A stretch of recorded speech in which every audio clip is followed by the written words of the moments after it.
This podcast is part of the Batman Universe Podcast Network, hosted by the BatmanUniverse.net. Check out everything related to Batman and the entire Bat family at the BatmanUniverse.net, including news and original content related to comics, movies, television, merchandise, video games, and more. Also, check out some of the other unique podcasts that TBU has to offer. Consider supporting this podcast by becoming a patron on Patreon.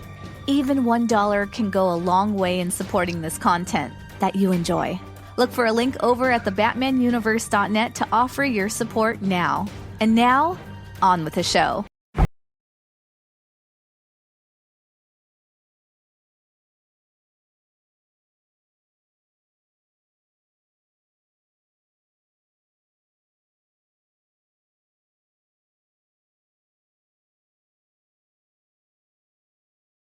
Greetings, Gothamites. Welcome to Batman Books, The Dark Knight in Prose, where the only pictures are those formed in the imagination. I'm Lane. And I am PAX citizen. Welcome back. I guess that's for me as well, but we've had a little bit of a hiatus. It has been kind of a hiatus behind the scenes. Yeah. Life gets in the way, and I'm an extremely lazy editor, especially when I started a little farm over the pandemic. I now have 2 goats and 10 chickens, and didn't really have a home for them, so yeah. Wow, that's impressive, though. So you're building homes for them? Yeah, I mean, I had an old shed. I mean, this shed was literally about 30 years old and falling apart, so I had to shore it up and throw a bit of a fence together, but the goats escaped both times, so I'm like, okay, I need to up my fence game. It's a hideous fence. I'm using recycled wood for now, and using trees as fence posts. None of the wood matches. It's all going every which direction. Thankfully, I don't really have any neighbors within sight, so no one to complain. So, well, it sounds like your fence is like shabby chic. It uses a bunch of different things to it. Yeah. Exactly. Think of Fallout, the Fallout games. There you go. Yeah. All I need is like a giant gas station sign. I think that'll be the piece de resistance. That would round it out perfectly. So how have you been, Pax? I've been okay. Like you said, real life kind of got in the way, so it was kind of hard, and I kind of missed covering the book with you, Lane. So I'm really glad that we are back for this episode. My thoughts exactly. So this episode, we're covering chapter 21 through 25. I was a good person and read my chapters and took notes, but someone on this podcast just finished out. No, totally teasing. I did.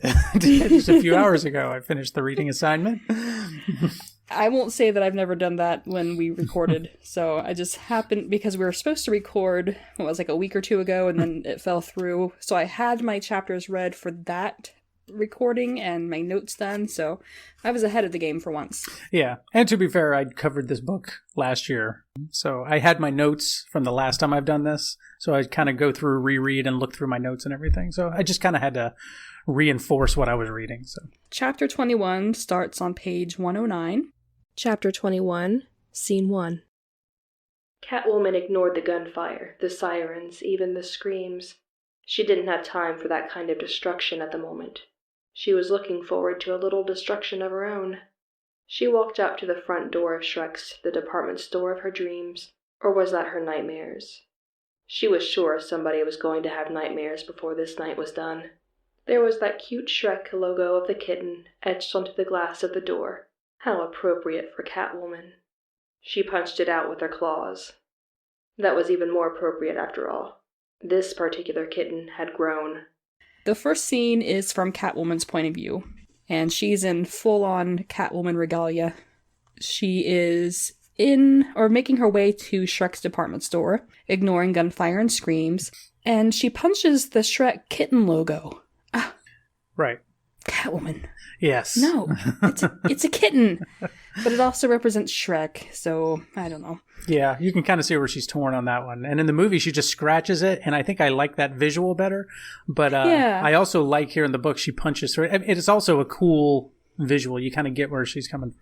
I can't wait to see the movie again, because I have no memory of what this Shrek logo looks like.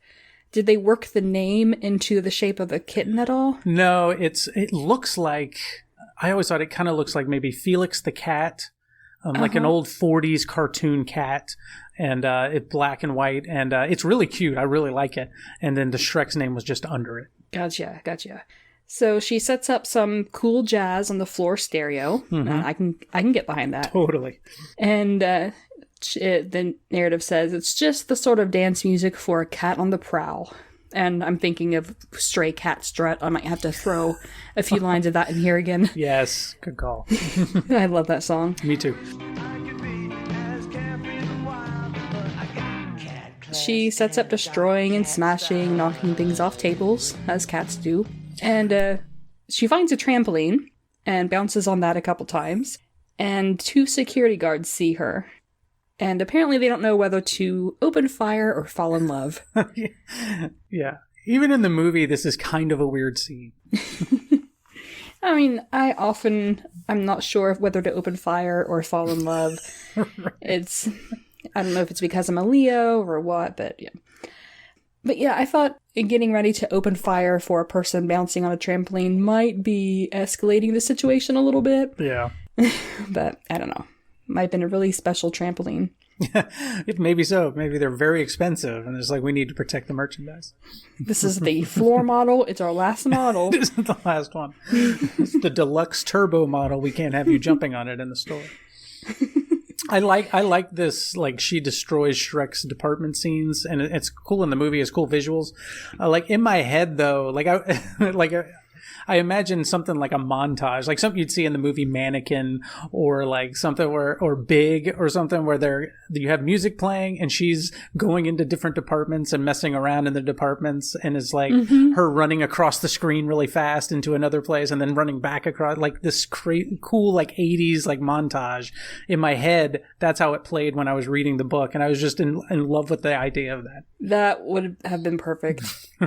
Yeah, it made me think of the Joker scene when there was a little bit of a montage that the music they played was that Prince song that was really kind of awful. It just didn't fit the vibe.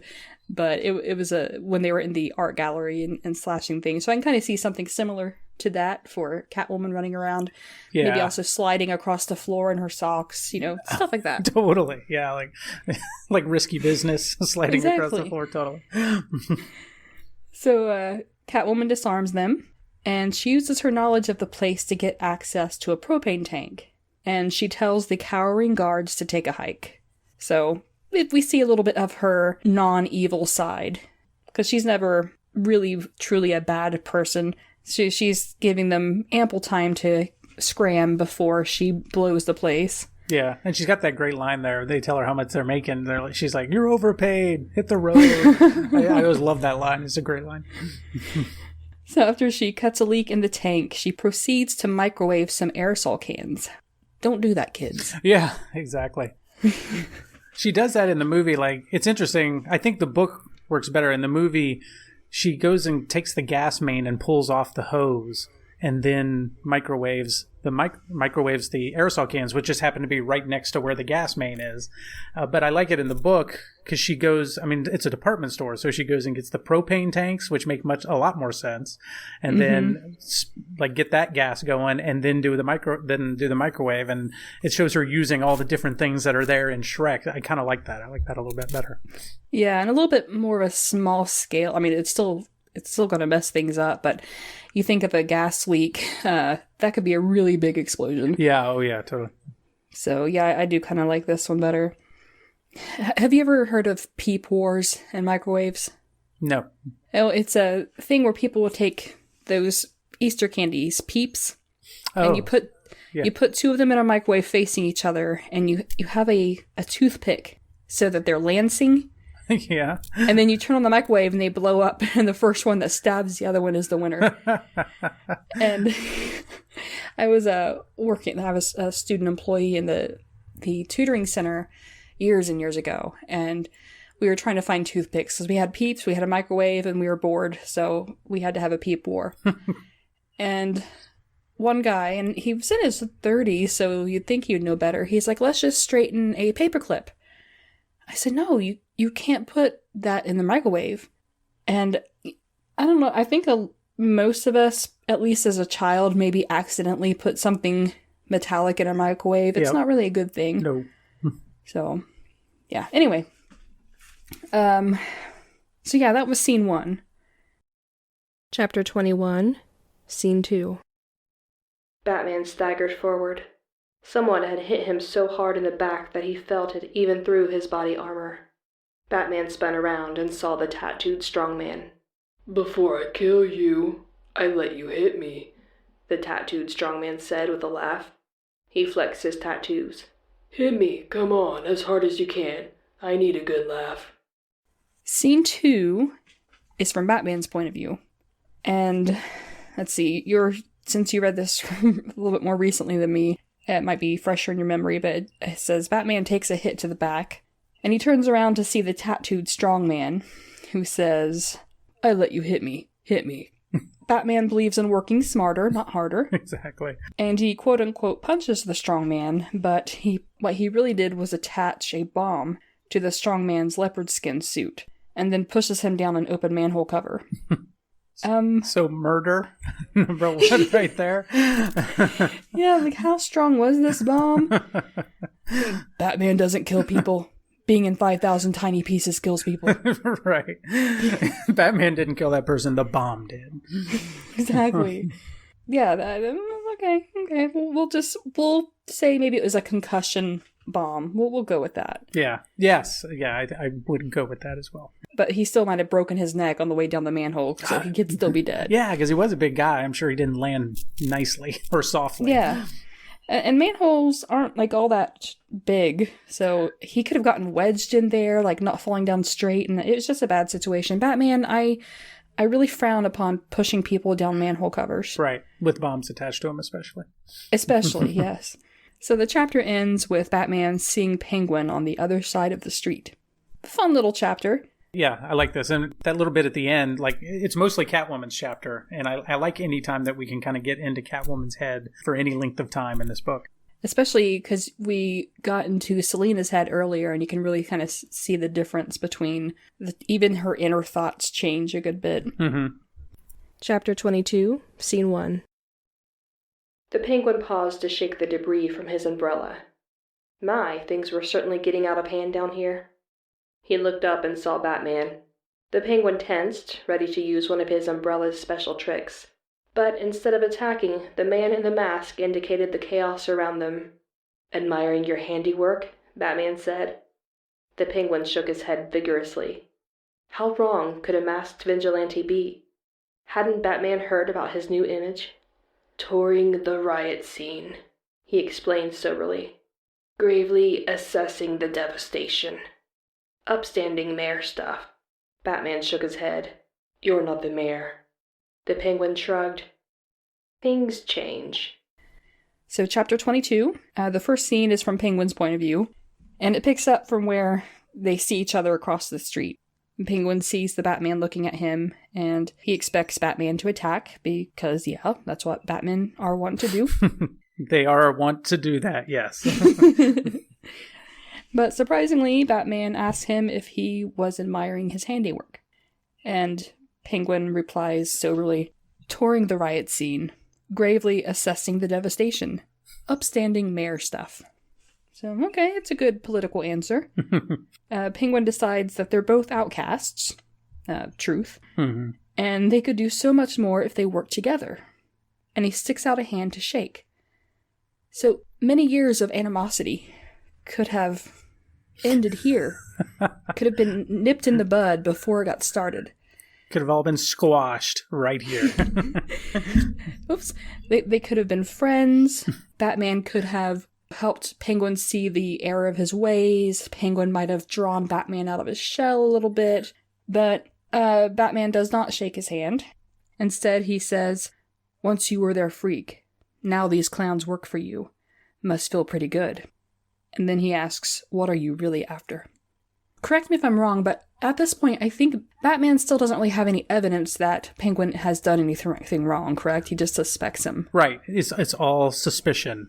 And I think it comes across in that conversation. He's essentially saying, "This is what I suspect." And Penguin's like, "You got nothing on me." And he's not wrong. Yeah, he's not. Yeah, in a court of law, this would all be circumstantial evidence, and we didn't have a case, but Batman doesn't work with that type of rule set, so they start sizing each other up, but breaking glass from Shrek's department store interrupts them. They see a woman in black doing a series of backflips across the plaza. She comes to a stop in front of them and says, "Meow." And Shrek's department store explodes.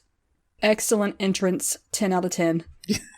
That is such a classic, like entrance to the scene. It is just, I mean, even for this movie, that is a classic just moment right there. And it works just as well in the book as it does in the movie. I think this is one of those very few scenes that I actually remember. And I didn't know that I remembered it until I got to this point. And I remember her just kind of coming to a stop and kind of being half turned, half crouched, if I remember correctly, and just going, "Meow."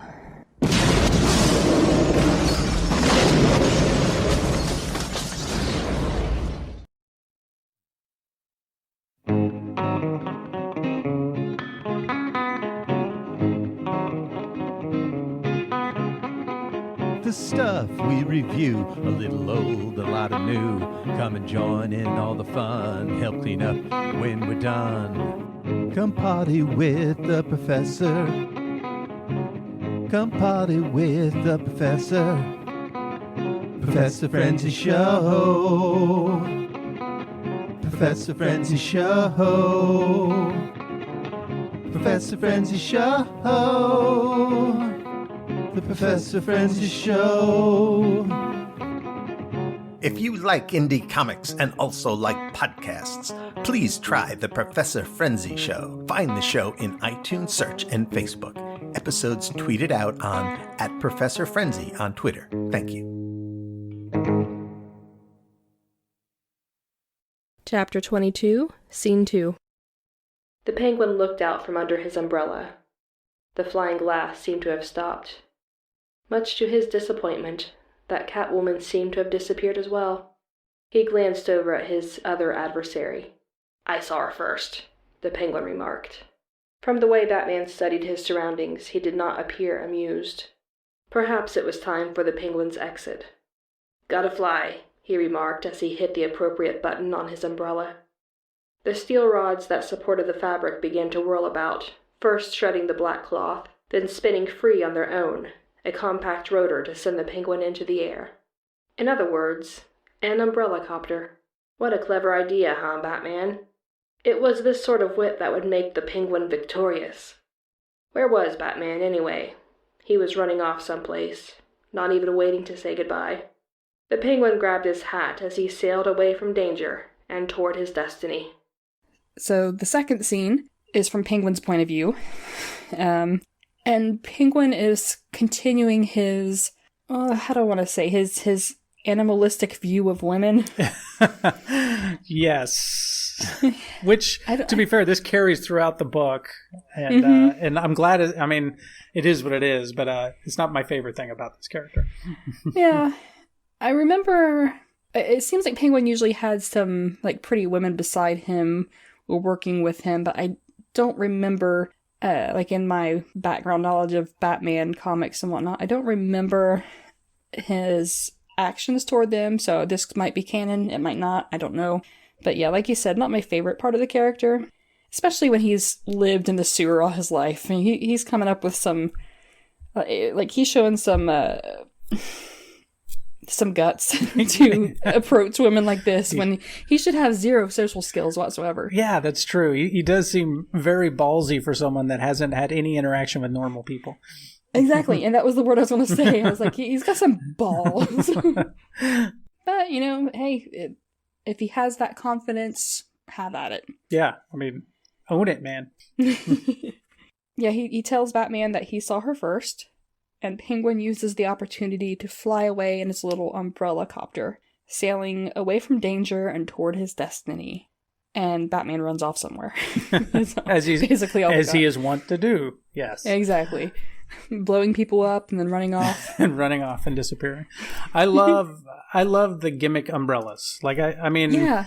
I don't remember when that became a thing. I know it was a thing in the comics for a while. I don't think it originally was. but I know he used it a lot, especially like the gun umbrella. But I love that it developed into this, that helicopter umbrella. That is a great visual. I love that. Yeah, very handy. I remember in the 66 Batman, different colored smoke would come out and knock people out. Yeah, and I think there was one that it had a whirlpool pattern on it, and he would spin it to kind of hypnotize. I don't know if I read that somewhere, if I remember it from watching the syndicated television show, but it seems like something Penguin would do. Mm-hmm. Yeah, totally. So that was all of Scene 2. Scene 3, we've got some dialogue. Do you know what that means, Pax? I know what that means. Listeners, do you know what that means? It means... Rest in Peace Theater is proud to present That Time Batman and Catwoman Beat Each Other Up. She had to be up here someplace. Batman had used the winch and tackle in his utility belt to hoist him most of the way up here, but he'd have to negotiate the last couple of floors worth of fire escape with his feet. He vaulted onto the roof of the building he had seen her climb only a minute ago. Now where could a Catwoman hide? Where's the fire? Came a voice behind him. Shrek's.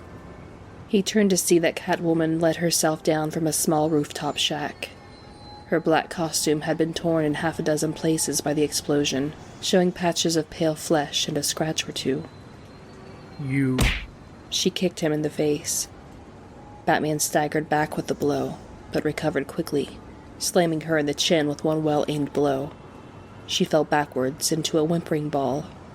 How could you? She moaned from where she huddled on the rooftop. I'm a woman.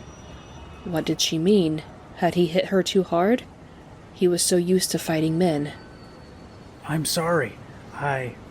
Catwoman caught him in the chest with both her boots, sending him backwards. He was headed over the ledge. He reached out his hands, looking for something to stop his fall. Batman heard the crack of a whip, and felt a coil loop around one of his outstretched wrists. His hand was jerked roughly as he felt himself being pulled back toward the rooftop. This Catwoman had saved him with some sort of whip, and she lashed the other end of that whip to a weather vane, keeping Batman dangling over the edge, and a killing drop. As I was saying, I'm a woman, and can't be taken for granted. Are you listening, you Batman, you? Was she kidding?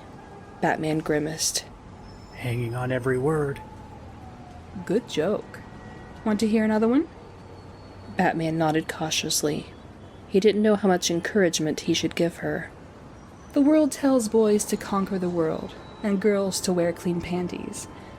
A man dressed as a bat is a he-man, but a woman dressed as a cat is a she-devil. I'm just living down to expectations. Life's a bitch, and now so am I. She seemed done with talking for the moment. Batman quietly used his free arm to reach inside his utility belt to pull out a certain red and blue capsule. A He-Man? Sure. They shine that beacon in the sky, then wonder what hole I crawl out of. Wow, a real response, and you're not even trying to get into my tights. She plucked the whip with one of her claws, nicking it ever so slightly. But explain this to me. If you're so down on them out there, why bust your Bat-buns to protect them? Batman shook his head. I just can't sleep at night. Exploding department stores keep me up.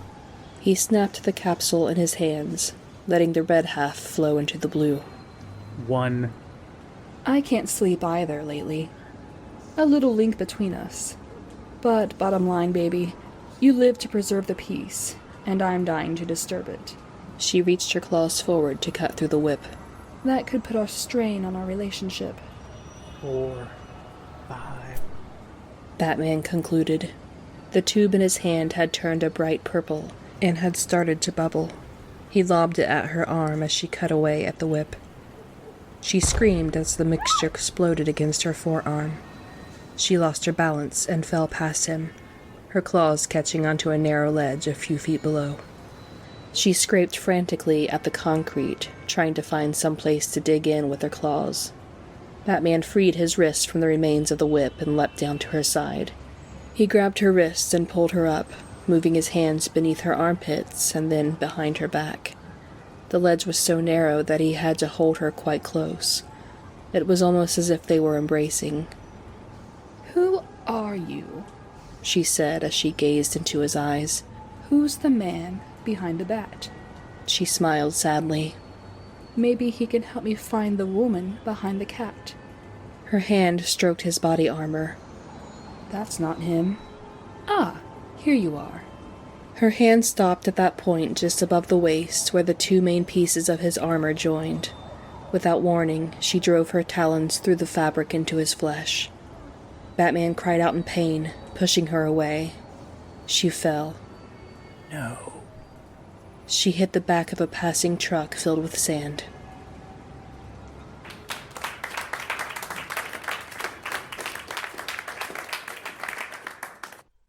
So yeah, I kind of like how Selena says that she's living down to expectations. There's a lot of really good dialogue. I'm just going to say, like, in this movie and in the book, like, there's a lot of really good back and forth dialogue in here. And this scene has a chunk of it. Like you said, living down to expectations and life's a bitch now, so am I. I love the whole, you live to keep the peace, I'm dying to disturb it. I think that's a wonderful line. And I'm just impressed how, like how well some of these lines are written. Yeah, considering this novelization was written by a man and the screenplay was written by a man, I kind of like that they got to that little nugget of boys are told, they can save the world, they can do anything, and girls are raised to, play with dolls and look cute. Mm-hmm. I mean, this is an older concept. It's changing a bit now, thank goodness. But when this was written, it was very much the case. Yeah. Yeah. I remember going around department stores with my mother when I was a kid, and I'd see a toy that I'd like, and she's like, "No, that's a boy's toy." And I'd just be like, "Oh, that sucks. I wanted that toy, but I'm a girl." And she was from an older era, and she didn't really know any better. But yeah, if your kid wants a toy that is quote unquote marketed toward the other sex, let them have it. Exactly. It's all good. Yeah. It's just a toy. But we won't open that can of worms. No, that's a whole can of worms. But I agree. Just whatever, it doesn't matter. Same thing with men and boys. Boys are allowed to cry. Men are allowed to have emotions. It's okay. It's fine. It's fine. It's fine. I'm sure Batman cries. Plus, I love Catwoman also gets to say Bat-buns. So that's always a fun. Like, I don't think that was in the movie. So that's why I loved reading it here in the book. Chapter 22, Scene 4. Catwoman jumped up and waved at the astonished Batman, who watched her from high above. "Saved by the kitty litter," she remarked dryly. "Some date." She ripped her sleeve away to expose the nasty red welt on her forearm, looking at it more closely in the light of a passing street lamp. "So it's not a corsage," she murmured, "but a burn lasts so much longer. So that was the Batman," she thought. "Bastard," she added. So chapter 22, scene 4, is from Selena's point of view. Batman had knocked her off, and she lands in a dump truck full of sand. And as the truck continues driving away, she gives Batman a little wave and makes a joke about being saved by the kitty litter, which I love. Yeah. It took me a second to realize why Batman was counting. He was counting down to when his gadget would explode. Yeah. So she has a red welt on her forearm, and her final thoughts in that scene are, "So that was Batman, bastard." And then scene 5 opens up immediately with Batman's point of view, and what does he think of Catwoman? He waves back and says, "Bitch," which is great. Yeah, I love that little bastard and then bitch. Yep. Yeah, I love that little back and forth that they're thinking of each other. Yep. Chapter 22, Scene 5. "Bitch," Batman muttered as he examined the wound. A set of 4 small punctures across his lower stomach. They felt much worse than they looked. Still, it was only when he had reached the safety of the Batcave that he felt he could sufficiently examine them. He walked over to his communication console and flicked a switch, then pressed a button. "Alfred," he called, "would you bring me some antiseptic ointment, please?" "Coming," the concerned voice of the butler replied. "Are you in pain, sir?" "Yes," Batman admitted. "A bit." He flipped the switch back to break the connection. "But I don't really mind. he added softly. He gingerly rubbed at his sore stomach, thinking about what had just happened, and with whom. Meow, he remarked. I'm curious because, let's see, when was this written? 91? 92. And I remember when I interviewed Andrew Vax, and he wrote the Batman, the Ultimate Evil. The DC people told him, they gave him the Batman Bible, and he's like, okay, Batman can't have sex, Batman can't kill, and he can't curse. So I don't know if, I'm curious how they got around that here, or if maybe it hadn't come up yet. I just recorded a Star Trek book with John and Maggie from Married with Comics podcast, and it was a Diane Duane book, which was really wonderful. You guys should check that out. But they mentioned, after that book had been published, they came out with the writer's Bible for Star Trek, so they kind of had to adhere a little bit more to the rules. And that's kind of a shame, because it kind of clips a writer's wings, but it also, makes the character not get too blurry around the edges. So I'm not sure how I feel about that. What do you think? Yeah, that's interesting. And I think I remember asking you if Vax had run into that, where there was something he couldn't do, or he was forced not to. I've always wondered that too. I mean, I think back then they didn't have outlines like that, so you had a little bit more free reign than now. Like you said, you can't. I mean, we just had a passage where Batman killed a guy. I'm pretty sure that guy killed him, even though we were trying to rationalize it away a little bit. And so, but yeah, what do I think about it? I mean, I'd like to say let the author go nuts, but also you want it to seem like the same character that would be in the comic book, and you can't do stuff like that in comics. So right. I think there's a fuzzy line that you can cross a little bit, but try not to go too far. Yeah, I would agree with that. So Batman thinks of her as a bitch. And it might also be because this is a novelization of a movie. They might have made it a little bit, quote unquote, edgier. Yeah. To have the bastard and bitch thing. Was it in the movie, I'm guessing? The bastard was, but not his response to it. Oh, interesting. Maybe because she's a quote unquote bad girl and Batman can't curse. So interesting that they took that out. Yeah, that's what I was wondering. Since it's one line, I was wondering if it was there and they just decided to excise it, or if they just didn't do it at all. Yeah.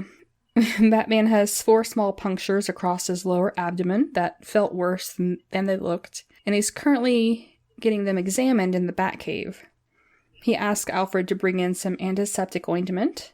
Hopefully he's up to date on his tetanus shots. But it's Batman. I hope tetanus is up to date on the Batman shots. Oh, I'm sure. I feel like you can take pretty much any Chuck Norris joke and throw Batman in there and it'll still work. It would totally work. So he's in some pain, but he doesn't really mind. And he says, meow. Interesting. Yeah, I like that callback. I think that's nice.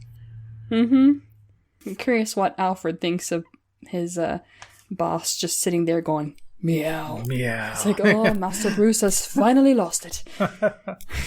Yeah, and did he do it in the Batman voice, or did he do it in the Bruce voice, since he was in the Batman? Meow. Chapter 23, Scene 1. Her desk was so much cozier now.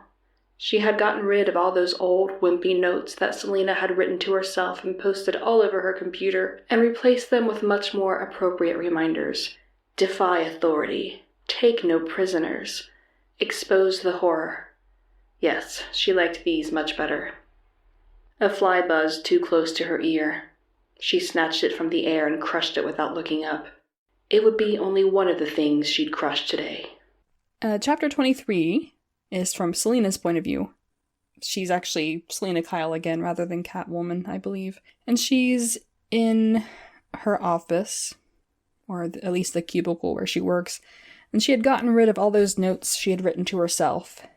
Little ones that, I can't remember what they said, but they were little kind of pick-me-ups and notes to herself and how to succeed in her job. Yeah, there was don't be too funny, don't look in the eyes or something like that. It was all just kind of sad little reminders about how she has to act in the office. Don't get jokes. Yeah. So she's replaced them with defy authority, take no prisoners, and expose the horror. So she has a belated rebellious phase coming through, but hey, go for it. Yeah, I like that. Expose the horror. Mm-hmm. So she catches a fly out of midair without looking and crushes it, and then heads to the coffee maker to brew some joe for Max. She grabs some milk and heads to Max's office. Chip is in there talking to his father about the explosion. And Selena says, "Morning, Max. Bummer about the store. You covered?" And Max is like, "Yeah, I damn well better be. In fact, I want you to phone those, I had to look this word up. Gonifs? Gonifs? I'm glad you looked it up because I wanted to. Yeah. It's Goniffs. And he says, "Look, phone those up at the Gotham Insurance Company." And I looked it up, and that word is Yiddish for a dishonest person. So, I mean, I know some of like the basic Yiddish words that have made their way into our lexicon, like, schlep and schmuck and things like that.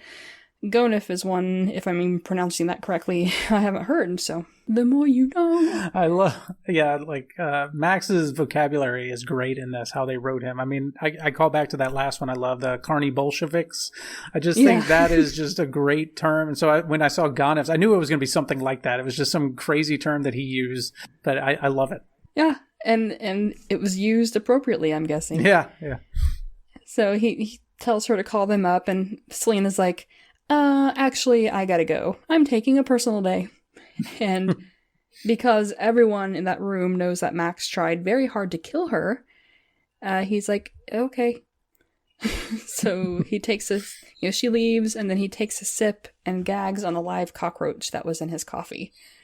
I'm curious why she didn't use the dead fly she had just caught. I know. I thought that's where that was going. Because, and I like that we're still seeing her put stuff in his coffee.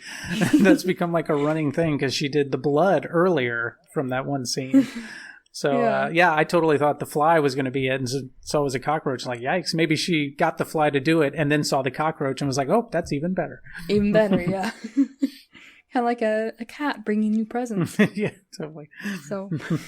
So we get Selena here again, and I like just how she thinks, and like I like her dialogue of how like, Max, you're tops. Like she has this funny, just kind of bubbly type way she talks, especially since she's come back after her accident, and like before she was like, don't stop saying my name, you'll wear it out, Mac called him Maximilians, and I just like this bubbly kind of like, it feels almost kind of like a 40s kind of screwball personality kind of a thing, and I really enjoy her using that. Yeah. I can see her saying some of these things with a big red lipsticky grin and with a wink, and just not in an airhead way, but in a right. I'm just loving life, and this is all a game to me. Yep. Chapter 23, Scene 2. His chance was here at last. After that shameful night of crime on the streets of Gotham City, what could the Penguin, that is, Oswald Cobblepot, do but declare his candidacy for mayor? So they'd taken down the curtains, revealing his campaign headquarters for all to see. They'd invited the press, alerted the media, even come up with a couple of improved banners. Oswald means order, hung on the left side of the room. Cobblepot can clean it up, hung over the right. Scene 2 is from Penguin's point of view. So, like any good politician, Penguin figures out how disaster can help him make a profit. He uses the chaos that happened in Gotham as a catalyst to declare his candidacy for mayor. Apparently the press had already been there, come and gone. And some of his campaign slogans are, Oswald means order, and Cobblepot can clean it up. And Oswald says, I may have saved the mayor's baby, but I refuse to save a mayor who stood by, helpless as a baby, while Gotham was ravaged by a disease that turns Eagle Scouts into crazed clowns and happy homemakers into Catwomen. Savage. Yeah. Kind of pointing back to what Selena was talking about, how, women are said, you have to do this and that, and he calls her a happy homemaker. I don't think she was all that happy. Yeah, she was not. I mean, now she gets to bounce on trampolines and microwave aerosol cans and then do a backflip. Do flip. Yeah. Say meow. Sounds like more fun to me. Yeah, totally. Now she's happy. Yeah. Let's see. So again, Cobblepot is ogling this shapely young woman in the press conference, so I guess the press is still there. And he pins a button on her, quote, pert young breast. And I think I remember this in the movie too, because I wondered how it stayed, because it didn't look like he pinned it on and then fastened the pin. It just looked like he stuck it there, if I remember. Yep, you were remembering correctly, yes. The things my 10-year-old brain retained. So he goes back upstairs where the organ grinder and the others are preparing their special weapons for the next stage of the assault. And for the first time, we see Penguin become angry at the nickname Penguin. When the thin clown referred to him as the Penguin, he barks that the name is Oswald Cobblepot. Yeah, this is why people call him Penguin, because your name's hard to say. Yeah, it is. Oswald Cobblepot. And that's interesting. I don't know a lot of Penguin's background. I haven't read a lot, but I know in the Gotham series, that character really hates the name Penguin until he just kind of basically owns it. Yeah. Yeah, and it's interesting here, because he's kind of dealing with an identity thing too. He comes out and he thinks he's doing his villainous thing, but he kind of winds up liking the mayor thing and getting some adulation from the public. And so then he's like, you know what, maybe I am Oswald Cobblepot. So he's trying that on for a little bit, and we'll see later he dumps that to go back to the Penguin.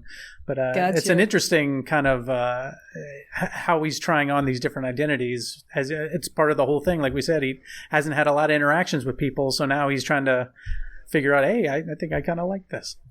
Yeah, it makes sense that he's trying to figure himself out. Mm-hmm. And it's interesting that he takes the name Oswald Cobblepot. I cannot say that name. Oswald Cobblepot at all because of the disdain he has for his parents. Yeah, that's true. So the knife lady tells him that there's someone here to see him, and he looks over to see Catwoman curled up on the mattress. Or his inner thoughts are, "Be still, my heart," not to mention other parts of his anatomy. Risque. Yeah. This whole beginning is like what we've been talking about with, we had the perky volunteer, and then how he talked to Catwoman earlier, and this whole beginning of this conversation between him and Catwoman is very creepy, and just he can't focus because he keeps coming up with these double entendres and triple entendres, and it's like, and then until finally Catwoman's like, all right, you know what, I'll just come back later. Yeah, because the first thing he says to her is, "Just the pussy I've been looking for." Yeah. Yep. Groan. Yep. I mean, I'm a punster, so I can't groan too much because, yeah, I make bad jokes all the time. When it's not me making the joke that it's painful. If I make the joke, it's hilarious. Right. Just saying. Exactly. I mean, and that's how it works.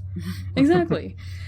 So, Selena complains that it's cold in there because of his super air conditioning. Oswald offers to warm her up, but Selena's like, no, we got business. And we need to talk. We have something in common. And Penguin takes a few guesses at what that thing in common might be. Appetite for destruction? Contempt for the czars of fashion? Wait, don't tell me. Naked sexual charisma? That third one, yes. Yeah, that one. So Catwoman responds, "Batman, the thorn in both our sides, the fly in our ointment." And really, has Batman really caused that much trouble for them so far? I mean, that's a very good point that I hadn't even thought about. Like, up to this point, no, he hasn't really. Penguin makes another sexual joke or two, and that's when she's like, you know what? I'll come back later. But Penguin says, "Are you perchance a registered voter? I'm a mayoral prospect, you know." And Selena says, "I have but one pet cause today. Ban the bat." And this is when Penguin indicates some blueprints on the wall. Do you remember what the blueprints were? Yes, they are blueprints for the Batmobile. Yes. How in the world did he get his hands on those? The book tries to explain it. The movie does not. Like, you see him in the movie, and it's just kind of brushed by. Like, we got plans, and then you see the stuff here. But they try to explain it here, but I want to know what your thoughts are on how it explains how they got them. So it says it had taken Max a pretty penny to get them from the car's designer, or a disgruntled employee of that designer. And my thought was, Lucius Fox, how could you? But yeah, they make it sound like it's just something like a high-end model of a car that you can just buy. Yes, they make it sound like you could just go down to the public records office and pick up copies of the Batmobile for $10, and it's like that never sat with me, because I'm like, if he did it, whatever shell corporations he created, he would have been like 5 different things, and they never would have left any copies anywhere. Like, no designer would have the copies for the Batmobile. I mean, there's just no way. I mean, Batman probably would have blown them up to keep the secret. Yeah, right. Totally. So yeah, I thought that was interesting that he has the Batmobile's blueprint. So, and I have no memory of what happens, like what kind of attack they do with the Batmobile, so I'm looking forward to that. So Penguin tells Selena, we're going to disassemble his spiffy old Batmobile, then reassemble it as an H-bomb on wheels. Yesterday's victor is tomorrow's vapor. And that just seems like too much work, really. It does seem like a lot of work. And those carny Bolsheviks have got to be pretty good with machines if they're going to be able to do it. Yeah, my goodness. And like, you have to find when like Batman's going to park for an extended period of time. He's going to get his, cafe latte or something, and like, all right, we have 10 minutes. The line is long. We have to... And you don't want to turn it into an H-bomb. That's a little bit too much destruction. You're going to take yourself out with that. Oh, yeah, that's true. So, but Selena kind of tells him to hold his horses and points out that Batman would have more power as a martyr. And she's probably not wrong. Oh, yeah. And to destroy Batman, we must first turn him into what he hates most. Us. And Penguin's like, you mean frame him? And Selena at this point has noticed all the yellow legal pads. And she says, not even in the office yet and already an enemies list. But Penguin, this list is his pet project, something that's very personal to him. So of course he gets very defensive and protective of it and tells her that these names are not for prying eyes. And why should I trust some cat broad? Maybe you're just a screwed up sorority chick who's getting back at daddy for not buying her that pony when she turned sweet 16. And internally, like maybe the first bit of lucid thought that Penguin's had since she walked in, he wonders, like, could she even be a spy for Batman? Yeah, I like that. Yeah, because you never know. You don't. Yeah, you got to be paranoid if you're the Penguin, and that's clearly something he should be thinking. Yeah. So in response, Catwoman snatches up this pet canary that has only just shown up, probably for this very moment. And I do remember this from the movie. She pops the canary named Jerry into her mouth, and when she does that, Penguin has one of his what did you call them? Those gag umbrellas or whatever they were. Oh yeah, the trick umbrellas. Trick umbrellas, yeah. Pops out a knife and has it to the throat of the cat that Selena had brought with her. So they have a bit of a standoff going on. So Catwoman spits out the canary, who is damp but unharmed, and Penguin withdraws the blade from the cat's throat. And they square off for a moment longer, and then Catwoman strokes Penguin's cheek and says, "Look." And she shows him that welt that was on her arm. "Batman napalmed my arm. He knocked me off a building just as I was starting to feel good about myself. I want to play an integral part of his degradation." I really like that, just as she was starting to feel good about herself, and she kind of runs into the bat. She didn't even really have a good warm-up to being the Catwoman and this and that. It sounds like it's basically her first or second night out as Catwoman that she gets knocked off a building. Yeah, that's right. And as we were saying, like, Batman hasn't really been a foil to them, but for her, this is personal. It's not like he stopped her from doing something. It's that he has affronted her in some way, and that's why she wants to get back. That's why she has a vendetta against him, because he did this to her, which I can see her motivation. I still don't see what necessarily Penguin has. It's interesting because like the other villains of Batman's repertoire, they want to avoid going to Blackgate prison or Arkham or whatever, so they have their freedom and they're trying to avoid going to. That's part of their motive, is to avoid getting caught. They just want to do what they're going to do. But it's not really at the forefront of their mind. But the way this is worded, it really kind of comes across that Selena is just now, for the first time, and probably since she was a child, she's free and is enjoying that freedom. So even if she doesn't go to jail, if she's even kicked back to the character of Selena Kyle, if she goes back to that mousy secretary, even that is having her freedom taken away. So I can see where Batman is quite the threat to her. I think I'm starting to see. But like you said, I don't see Penguin's motivation yet, but I think I see hers. Yeah. So. And you mentioned the she sees the yellow legal pads. The book really builds up the importance of these legal pads to whatever Penguin's master plan is. And they mention him several times. Some people find him. He's very protective. He, keeps him by his side and is always writing like, oh, I need to get back to my pads or whatever. And it's a whole big thing of his buildup of his master plan. And it's interesting to see where that ultimately goes. Yeah, I'm looking forward to it. I think he was finding the people who were born around the same time. I can't remember now what he was looking at, but usually I think birth records are not available to the public until 70 years after the fact, or something like that. Yeah. So we just got the 1940 census released. Maybe that was not... Anyway, I think we're coming up on 50. I don't know. I don't math. I know. Especially not right now. Yeah, not right now. Yeah, because the last time I tried to do math, like figuring out how many votes Shrek would need for a recall of the mayor, I messed that up royally. Yep. But I caught myself. Honest mistake. Yeah, that doesn't sound right. So Penguin tells her that a master plan is forming, a vicious one, that will end in the loss of an innocent life. This makes Catwoman feel all dirty, and she starts giving herself a tongue bath. They had made themselves a deal. I love Catwoman as a character. I'm not sure how much I've ever liked the cat characteristics she does, like kind of purring and meowing and, kind of licking her wrist and then using it to clean her ears and things like that. I don't know. I don't know. Like some of that's a little bit much. I agree. I don't mind little things here and there, like a little purr here and there, or saying meow or whatever. But yeah, like not too much of like the actual literally licking your arm and bathing yourself. That's a little much. But because we know she doesn't believe that she's a cat, or she isn't like a mutant cat or something. Right. She's just a person. Yeah.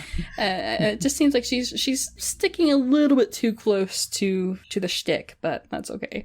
She's still pretty awesome. Yeah. Well, and I like that. It's interesting because if she hadn't come here to see penguins, like Penguin's plan was he was going to mess with the Batmobile and just blow Batman up.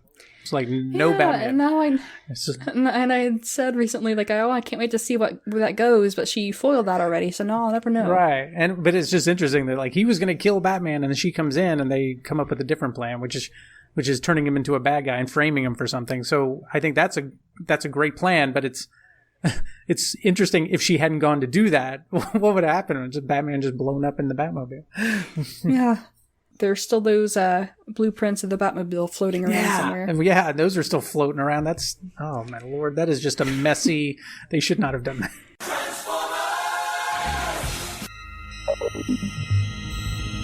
You are receiving a transmission from the Rod Pod. Upload pending. Stand by for soundtrack transfer. I am Maggie. And I am John. And we are trapped, hurtling through space in a ship shaped like Rodimus's head. The ship, for reasons we haven't been able to determine, contains the entire run of the IDW Transformers Phase 2 comic, which chronicle the events following the end of the war between the Autobots and Decepticons. So we figure we may as well read them all in order and report our findings to you. Stand by. Stand by. Upload complete. Now.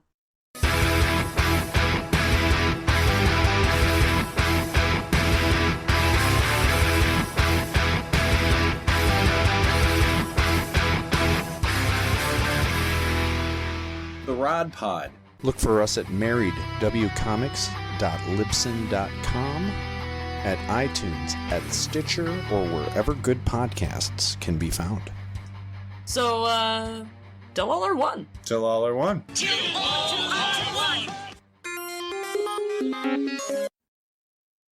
Chapter 23, Scene 3. The Penguin was on TV. These days it seemed like the Penguin was always on TV. I challenge the mayor, the Penguin declared with a melodramatic swoop of his umbrella, to relight the Christmas tree in Gotham Plaza tomorrow night. Bruce Wayne looked up for an instant as Alfred placed his dinner before him.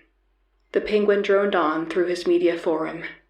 He must prove that under his administration we can carry on our proud traditions without any fear. Not that I have any faith in the mayor, he squawked self-importantly, but I pray, at least, Batman will be there to preserve the peace. So, scene 3, Penguin is on TV. It's from Bruce's point of view. And the Penguin is on TV again, challenging the mayor to relight the Christmas tree by tomorrow night. Penguin says, he must prove that under his administration we can carry our proud traditions without any fear. Not that I have any faith in the mayor, but I pray at least Batman will be there to preserve the peace. So no faith in the GCPD either, I take it. No, none whatsoever. The GCPD doesn't have faith in themselves, much less Penguin. Like a handful of circus freaks and like, call Batman. Right, call him now, hurry. They're not really shown in the best light here. It definitely wasn't intentional, but yeah, not the best representation of the GCPD. Exactly. So Alfred puts Bruce's dinner in front of him, and I put in parentheses, a hungry man dinner. So, TV dinner, yeah. Here's the old hungry man, sir. Alfred, I wanted the one with the brownie. I wanted the brownie. I don't like apple. And Alfred asks, Sir, shall we change the channel to a program with some dignity and class? The Love Connection, perhaps. And boy, that's a title I haven't heard in a long time. I know. I had to look it up to see, was it still playing in 92? And yeah, of course it was. But for some reason, I was thinking like, man, was it even on in 92? Yeah, that's an old one. That is. That's an old one. So Bruce muses that perhaps he was becoming obsessed with Penguin. Bruce? Obsessed? You think? But Penguin just issued a challenge to Batman, and he had to be ready. Maybe Batman could be there without the Penguin's knowledge. So he picks up the remote and turns the Penguin off. A rehearsal, he thought, for the real thing. When Batman turns the Penguin off forever. Dun, dun, dun. Tune in next time. That sounds kind of permanent. It does. Like you. Yeah. Yeah. Well, Penguin was going to do it to him. Batman may as well return the favor. And I still put that's still a little harsh, perhaps, considering Penguin still hasn't really done anything wrong that Batman for sure knows of. Exactly. They're both kind of going at each other, and neither of them have any kind of reason to really be doing that. Rein it in, boys. I know. Seriously. Bring it back a little bit. So that was the end of chapter 23. Chapter 24, Scene 1. It was almost Christmas time. Remarkably, they had managed to reopen some of the stores on the plaza, making quick repairs to the devastation of a couple of days ago. When he had left here that night, Bruce would have thought this kind of recovery was impossible. Still, he guessed that nothing was stronger than the lure of Christmas cash. Bruce saw a boy walking between his mother and father, as all three headed for the restored window of the toy store. The boy seemed so happy, and why shouldn't he be? He had his parents. They all had each other at Christmas time. Bruce had to turn away. His mother screamed. His father tried to stop them. He heard the gunshots. Bruce opened his eyes. Christmas. Bruce could not think of a more depressing time of year. So chapter 24, the first scene is from Bruce's point of view. And it's almost Christmas time, and Bruce is out and about in Gotham City. And he's impressed that some of the stores of the plaza that had been damaged by the Red Triangle Circus Gang, they were able to make quick repairs and reopen. And I put in my notes, the Red Triangle Circus Gang, they are the ones that he should be looking for. Yes. Because they definitely created the chaos, and if he suspects that Penguin is tied to them, then he can make that connection later. Yes. He's focusing too much on a connection that he doesn't have anything for when he has the people that actually did it right there. It's like, these people, go get them and then find your connection. You're exactly right. We should rewrite this book. We should. So he sees a boy walking between his mother and father looking so happy. And why not? He had his parents. So we get the obligatory flashback. And here it is. And Bruce muses that Christmas is the most depressing time of the year. And yes, that is very true for many people, including myself. And it can be a very depressing time of year. Mm-hmm. I get it. He turns again and sees a woman looking through a store window. And who is it? It's Selena. Selena! So she's staring unhappily at her reflection, and she's saying to herself, "Why are you doing this?" And Bruce taps her on the shoulder, and she jumps. And Bruce says, "Selena, hi. Didn't mean to..." "Didn't you, Bruce? Didn't you?" He tells her that it's a treat to find her out in the world, away from Ebenezer Shrek. And Selena says it was a treat to be there. So they talk a little bit about the holiday blues, and there's newspapers on display that headlines read, "Batman blows it. It's a catastrophe. Me, ouch." That's a pretty great headline. That's a pretty great headline. Me, ouch. I enjoyed that. Me, ouch. So Selena says, "The news these days, weird. People looking to superheroes for their peace of mind and blaming their problems on supervillains instead of themselves, or their spouses at least." And yeah, I think that's a really interesting perspective that she has. And in a world where there's superheroes and supervillains, I suppose it could be easy to look for the heroes for help and blame the villains for any troubles that's going on. Mm-hmm. I do like their little conversation here. It's a very cute, and like this is more of what I was talking about. Like you got some really good dialogue here, and they got a really good back and forth. And you see it in the movie; it's just like crackling in the movie, and it still works here on the page. And you said they see the newspapers, and then I like how Bruce is like, "That's not even true." Blows it. He's probably saved millions in property damage, and I just love that he said that. And Selena says, "I heard on TV, Catwoman is thought to weigh 140 pounds. How do these hacks sleep at night?" Right, I know. I'm assuming that they were walking during this time because it says their progress appeared to be blocked by the preparations for the upcoming ceremony. The police were putting up cordons and a new banner was being hoisted that read, "The relighting of the tree tonight at 7. And Selena says, "You're not coming to that, are you? The relighting of the tree thing?" And Bruce says, "I wouldn't be caught dead." "No, it's probably how I would be caught." And I really love the awkwardness that Bruce Wayne exhibits, because I don't think it's a whole lot of an act. I think a lot of it is just his, I don't know, it feels genuine to me. Right. He's like truly just kind of like absent-minded a little bit, and yeah. Yeah. He says, "The mayor stupidly took Cobblepot's bait," and Selena says, "And it's going to be a hot time on the cold town tonight." He looks over at her because for the first time he hears a little bit of liveliness in her voice. So a little destruction wakes her up. He says, "You almost sound enthusiastic." And Selena says, "Oh no, I detest violence, but Christmas complacency can be a downer." And they kind of start, like, "You have a dark side, no darker than yours." They walk along a bit more, and Bruce says, "Oh, maybe we'll watch it on TV." And Selena says, "Wait, we?" As in, me, and Bruce says, "Me." And then I love this bit. So he catches himself and he's like, "Wait, no, that would be me and me." So, and he's like just being all awkward and cute. Yeah, yeah, like he had done that before. Like his little messed up little speeches when he first met Selena, he did the same thing. And he was like, "I thought I met you. I met me. You." Like it's like he has funny little things like that, and Keaton plays it pretty great. But before he can be more awkward, Alfred pulls up in the Rolls Royce. So good timing, Alfred. BK. And Alfred BK. Alfred FTW. I thought they were going to plan something for later, but she hops in the car with him. So they were, yeah. Yeah, that's right. So, she did hop right in the car. Huh. Yeah. So it must have already been late. I wonder if it was already like close to 7. Yeah, that could be. And it wasn't like she hopped in uninvited. He actually took her hand and she didn't object. So they both got in the car. Mm-hmm. And Alfred's probably like, "Oh dear, here's another one." Another one for the pile. Chapter 24, Scene 2. This evening would be everything he'd planned. The Penguin waddled into the tent that held the controls for tonight's celebration, as well as the dressing room of that well-built ice princess. He could hear her talking to herself as he approached. "The tree lights up. I press the button," she mused. "No, wait. I pressed the button first, and the tree... Who are you?" she demanded as he marched into her dressing room. "Talent Scout," the Penguin reassured her. The second scene is from Penguin's point of view, and he's thinking, like, this evening is going to be everything he planned.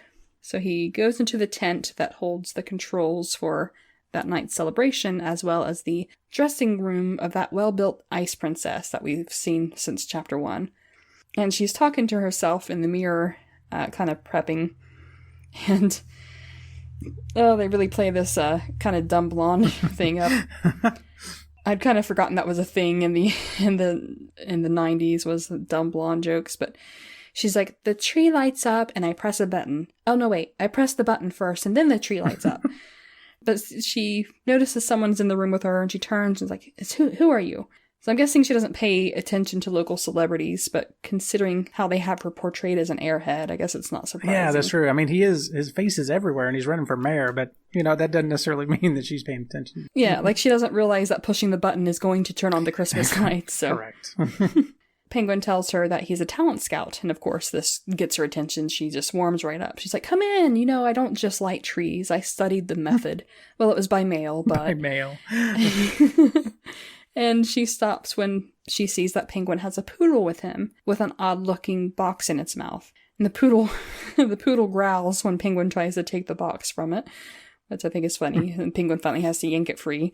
The Ice Princess says, what is that, a camera or something?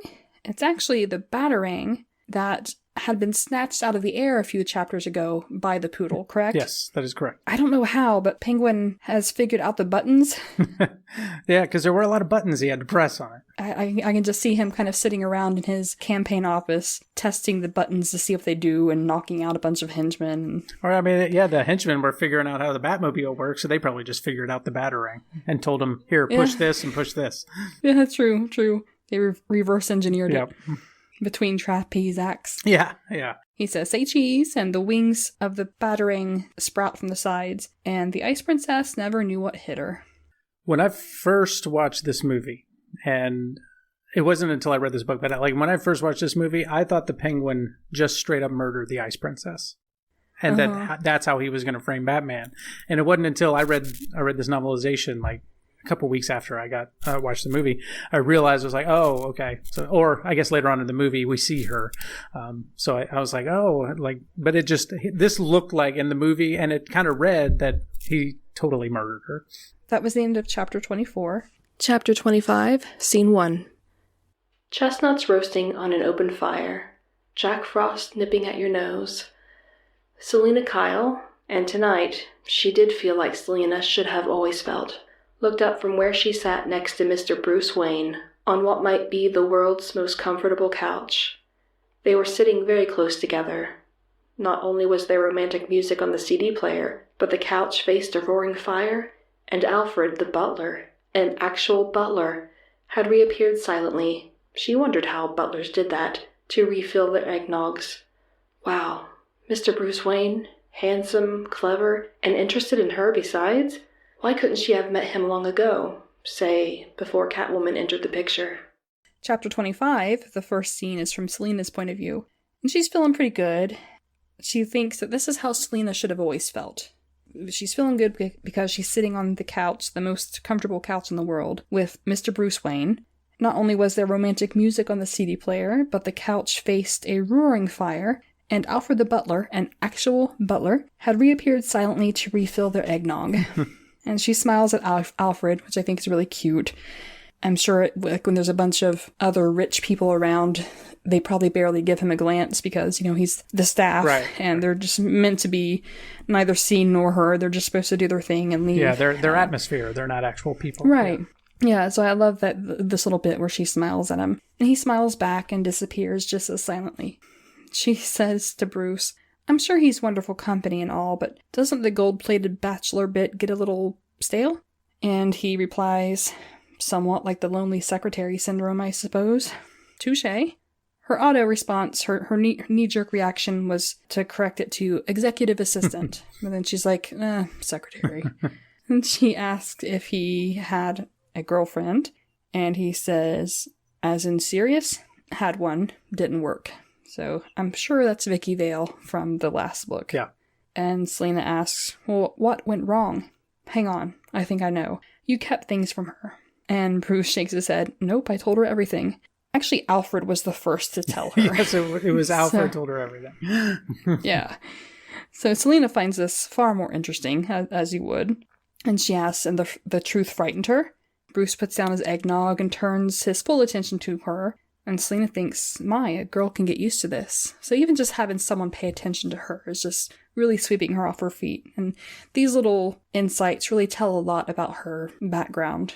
Yeah, and I really like, this is another one that just has great natural dialogue. I like what we're hearing here, like the way she's playing. You get a lot of Selena, but there's also a little bit of Catwoman in here, and we'll get her come out as you go along into this conversation. We'll hear more Catwoman kind of come out a little bit as well. And so it's kind of a melding of the two, and I really like you hear both Bruce and her. And I think it's inadvertently just opening up to each other, and she wants to correct him about the executive assistant, but then kind of laughs it off. And then he tells her about Vicky. And so you see them just kind of opening up and kind of realizing that they actually kind of like each other. And it's really nicely and very natural kind of scene that I really enjoy. They seem like they really have natural chemistry together. That Selena Kyle and Bruce Wayne would be a good fit as they're portrayed in this book so far. Yeah. So Bruce says, well, how can I put this? There were two truths, and she had trouble reconciling them, because I had trouble reconciling them. So Vicky said. I was about to say that was very self-aware of him, but then he follows it up with, that's what Vicky had said to him. So, not very self-aware, it was pointed out to him. Yeah. Selena is amused by Vicky's name and asks if she were an ice skater or a stewardess. Bruce says, photojournalist. Sure, she says. And then they both start to laugh. I'm guessing some nervous laughter, I'm not really sure. But something about that just tickled them, and they both burst into laughter, which is always a good bonding experience. And Selena gets serious again and asks, was Vicky right about your difficulty with duality? And Bruce hesitates. And I love this line. He says, if I said yes, then you might think me a Norman Bates or a Ted Bundy type. And then you might not let me kiss you. You smooth motherfucker. But it's kind of jarring in a cool way to hear those names coming from his mouth. Yeah. We don't always get a direct bridge from fictional Gotham to our real lives and our pulp culture. I don't know, I thought that was really cool. That, he knows about Ted Bundy. Cool. Right. And it's like he used a fictional name and then a real serial killer name, which I thought was kind of interesting as well. Mm-hmm. So they smooch. Yes, they do. When they finally come up for air, Selena says to him, it's the so-called normal guys who always let you down. Sickos never scared me. At least they're committed. Yeah, I mean... Pun. Bruce kind of puts his arm around her and says, and you've come to the right lonely mansion. He's a self-professed sicko or something. But anyway, they kiss some more. Selena starts unbuttoning Bruce's shirt, but he gently stops her on the third button, and Selena's like, was I moving too fast? But then Bruce starts messing with his own buttons, or with her buttons, sorry, and she thinks, uh-oh, the male wanted to run the show. Maybe she would allow it this time. But then she wondered how she would explain the burn on her arm, so she reluctantly pushes his hand away. And then Bruce seems every bit as embarrassed as she did, and he says, I never fool around on the first date. How many dates did Vicky and Bruce have? Like I feel like that first like one. Yeah. I think that night that she went to the mansion to have dinner and she ended up meeting Alfred and they were talking about the pony and whatnot and getting drunk. I think that was their first date, and I think he fooled around. He did. So, that he did. Anyway, she notices his hand brushing against his shirt as if checking on something beneath. And I had to think for a second. I had forgotten about the claw marks that Catwoman had left on his abdomen. Mm-hmm. The burn on her arm, that could have been explained away pretty easily. I myself am a total klutz in the kitchen. This is why my husband does the cooking, because I'm just not very good at it. I usually end up hurting myself. So you can explain a burn away on, just about anything. The claw marks would have been a little bit harder to explain away. Yeah, that's true. I mean, unless her burn's like a nasty burn that wouldn't look like a normal burn, True. That's the only thing I could think of, is that it was pretty severe and that it looks like it's military grade, like napalm. So maybe it doesn't burn the same way as I just brushed against the oven, Yeah. Have melted skin. It was probably pretty nasty. Yeah. Yeah, shame on you, Bruce. Let's see. Selena hints that she also doesn't fool around on a second date because she isn't sure how long it would take her burns to heal. I'm like, good watching out, Selena. But she also doesn't know how long she can hold off getting into Bruce's pants. So Bruce asks her, "What are you doing 3 dates from now?" And again, you smooth motherfucker. Yeah, totally. I love that you don't get that in the movie, but I love hear her inner thoughts, and you get like, it's like, well, we're going to have to wait, but I don't know how much longer I can wait, because you can tell just the chemistry's coming off these guys, and I really enjoyed seeing just them, this little scene of just them that's not Batman, not Catwoman. It's just these two, and they have their own conflictions going on for whatever reason, and neither of them is aware of the other confliction. So it's just a cool little scene. Yeah. And who knows how much alcohol Alfred put in that eggnog. He might be trying to, like, smooth the playing field a little bit. This is true. Selena stands up and walks over to the TV, and is like, "Weren't we going to watch that relighting of the tree?" She turns on the TV, and of course there's breaking news that comes on right away, showing chaos in Gotham Square. And the anchor is saying, "We repeat, the Ice Princess has been kidnapped, and it only gets worse. Commissioner Gordon..." So the camera shifts to Gordon, who is visibly pale and shaken. The announcer continues, "Can you confirm the reports we're hearing of Batman's suspected involvement in the abduction?" Gordon says, "The evidence is purely circumstantial. We found this, stained with blood, in the missing girl's dressing room." He holds up the Batarang. Probably not normal for a cop to show evidence on live TV, but... Yeah, they usually would want to keep some aspect like that quiet. Yeah, but, they got to move the story along. I get it. And as we've come to realize, the GCPD is not super competent either. Yeah. So Selena looks at Bruce, and as Catwoman, she had promised to be at the tree lighting ceremony when Penguin started his attack on Batman, but instead, she was on the other side of town and had almost let a man take control. So that's what she got for letting Selena do the thinking, which is kind of sad because she was kind of having a good time as Selena. Yeah. So, but would Penguin still trust Catwoman? So Bruce also looks upset, and he stands up and smiles apologetically. He says, "Selena, I'm just going to check on those chestnuts Alfred was roasting."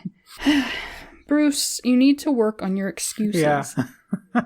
Come up with an excuse that's going to take more than 2 minutes. You need more time than that to go out as Batman. But Selena, at the same time, is also thinking that she needs to get out of there, because she had promised Penguin to be there. So they're both trying to get out of Dodge. So his lame excuse will actually work because she won't be there. And that's the end of chapter 25. Mm-hmm. So, yeah, I'm really enjoying seeing Bruce and Selena and Batman and Catwoman together. Yeah. Things like that don't always come off in books. I didn't really get into Bruce and Vicky Vale in the first book, but this one, it's really working for me. Yeah, I agree. This whole Selena Kyle, Catwoman, Batman, Catwoman, Selena and Batman and Bruce, I like this, and you can almost say it's like almost a square, like a romantic square going on with the 4 identities, and it's just, and it really helps these couple of scenes that they've had where they're not even Batman and Catwoman, they're just themselves trying to be themselves, and they don't realize, which also plays off later on when they do find out about each other. It really pays off later on, but I'm really liking these two together, and that helps make me care more about the characters. Yeah, because they both have secrets that they're keeping from each other, which adds to the tension, but they're also kind of, because they have this dark secret in themselves, and they kind of suspect that there's something dark in the other person. They talked about that when they had running into each other in the plaza. They're kind of trusting each other maybe a little bit more than what they would open up to with someone else. I don't know. I kind of can't wait to see the next 5 chapters to see how this goes on. Yeah. So, any final thoughts? No, other than I'm really enjoying where this is going, and I think the book takes more care with these secondary characters, like the Bruce-Selena relationship. It takes more care with that than the movie does. I think the movie kind of has to fly past some of that stuff. It cliff notes it for you, and I think because of the strength of the actors, it comes across, but they really are showing you here in the book, and I'm really liking it. Yeah. I saw some, wasn't popular enough to be a meme, but just something going around Tumblr or something that said, if you think I'm going to sit through 31 hours of a movie that is of my favorite book that has been recreated perfectly, then you're right, and I'm going to get the drinks and popcorn because we're going to be here for a while. So it's kind of shame that we're limited to, usually anything over 3.5 hours. Audiences get too squirmy, understandably so, I guess. But it's kind of a shame that there's a time limit in movies when I like when things do multi-parts. I also like when a TV series is done well because it can really kind of tease out some of the stuff that we get more in novels rather than in TV and movies because there's just no time for it. So that is all for this episode. And for next time, we'll be covering chapters 26 through 30. If you would like to send a comment or question, you can email me at darknightprose@gmail.com. You can also find me on Twitter at batmanbooks_DKP.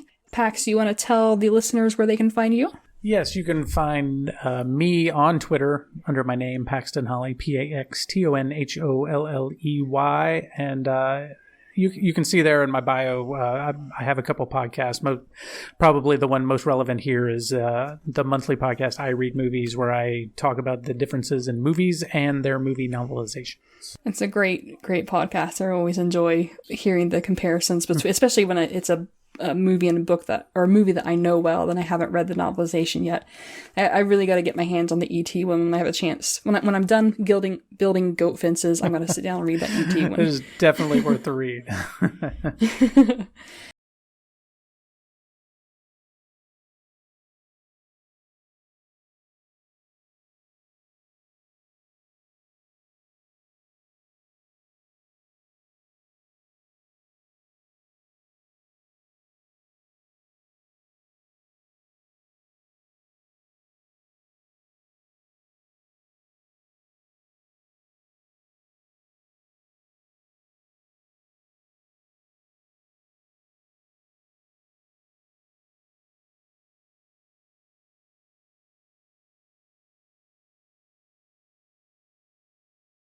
Scene 1. Chestnuts.